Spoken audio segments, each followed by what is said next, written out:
cross and folded my mother's hands together. She gave me a sad smile, and I saw a tear trickle from her eye. I knew this day would come. When you were at sea, I saw her weaken each day and knew that she was staying alive just to see you return. This week we enjoyed with her gave me hope that she might have a release from the pain, but she had endured enough of life. Egbert smiled. She has a release now, for she's with your father, Sven. My father is in Valhalla. He shrugged. He was a Christian, and he could know nothing of the ways of the old gods. When she passed, she spoke your father's name. She's with him, for no matter what you believe, I believe that the one God is merciful, and he would wish them to be together. Amen.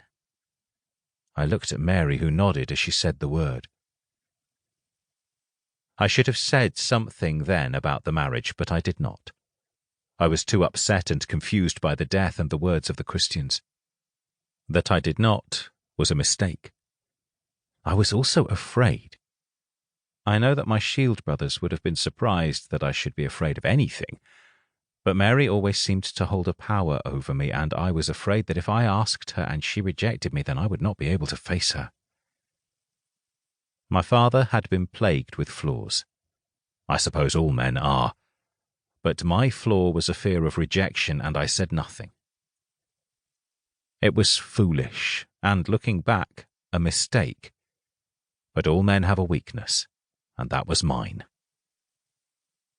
The other reason I said nothing was that the day after my mother was buried, the Hersir, her brother Sweyn Skulltaker, was summoned to King Sweyn, and all the warriors were too distracted to think of anything except the summons.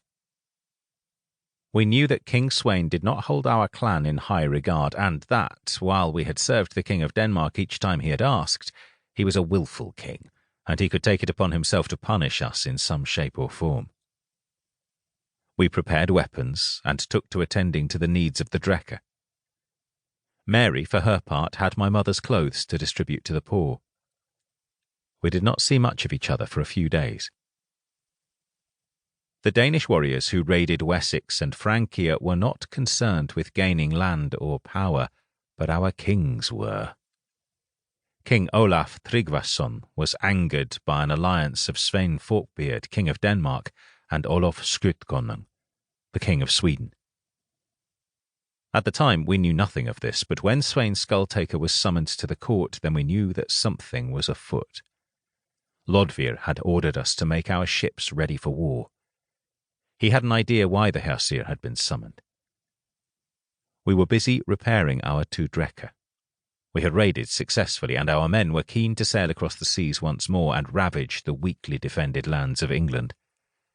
Our Drecker were hauled from the water and their hulls scraped.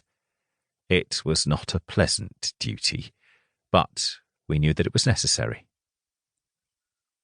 Lodvir's ship, Hyrroken, was relatively new and did not need much attention, but ours did, for she was old.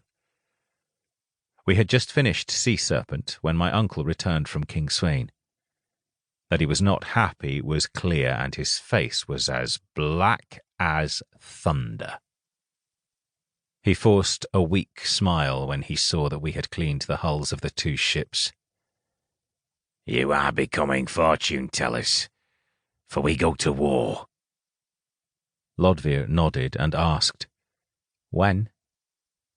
My uncle paused and, shaking his head, said, "We are to muster in the Östersund. There is an island in the channel there. We call it Anholt, but the Norse call it Svolder. The Swedes are bringing their ships, and King Olaf Tryggvason comes to do battle with us." Griotard used a splinter of wood to remove a tough piece of gristle from his teeth. "King Olaf has the largest ship afloat. Long Serpent will not be easy to defeat." "You are right, my friend. But there is treachery, for King Sweyn had suborned some of the Norse jarls, and when the Norwegians sail it will be with just a handful of ships. Our brave king leaves nothing to chance." Sweyn shrugged. "We follow the other ships, and we will do our duty.